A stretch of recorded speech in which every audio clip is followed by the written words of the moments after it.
അസ്സലാമു അലൈക്കും വറഹ്മത്തുള്ളാഹി വബറകാതുഹു.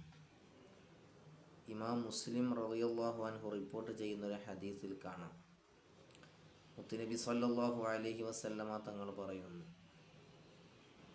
യഖറഉൽ ഖുർആൻ ഫഇന്നഹു യഅതി യൗമൽ ഖിയാമത്തി ശഫീഅൻ ലി അസ്ഹാബിഹി.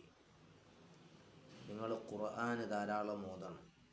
അള്ളാഹുവിൻ്റെ കലാമാകുന്ന പരിശുദ്ധ ഖുർആൻ എത്ര നിങ്ങൾക്ക് ഓതാൻ കഴിയുമോ നിങ്ങൾ അത്രയും ഓതണം. പരിശുദ്ധ ഖുർആൻ നാളെ ആഖിറത്തിൽ നിങ്ങൾക്ക് ശുപാർശകനായി വരുന്നതാണെന്ന് മുത്തുനബി സല്ലല്ലാഹു അലൈഹി വസല്ലം തങ്ങൾ നമ്മെ പഠിപ്പിക്കുകയാണ്.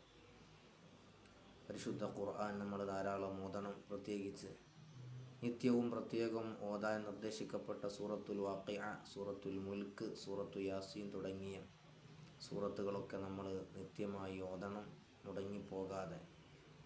എല്ലാ ദിവസവും പരിശുദ്ധ ഖുർആനിൽ നിന്ന് അല്പമെങ്കിലും നമ്മൾ ഓതാൻ സമയം കണ്ടെത്തണം. നാളെ ആഖിറത്തിൽ നമുക്കത് വലിയ വിജയമായി വരുന്നതാണ് ഇൻഷാ അല്ലാഹ്. അല്ലാഹു സുബ്ഹാനഹു വ തആല പരിശുദ്ധ ഖുർആൻ ധാരാളം ഖത്മുകൾ തീർക്കാനും അതുപോലെ തന്നെ ഖുർആൻ കൊണ്ട് സമയം ചിലവഴിക്കാനും നമുക്കെല്ലാവർക്കും തൗഫീഖ് നൽകി അനുഗ്രഹിക്കട്ടെ. അസ്സലാമു അലൈക്കും വറഹ്മത്തുള്ളാഹി വബറകാതുഹു.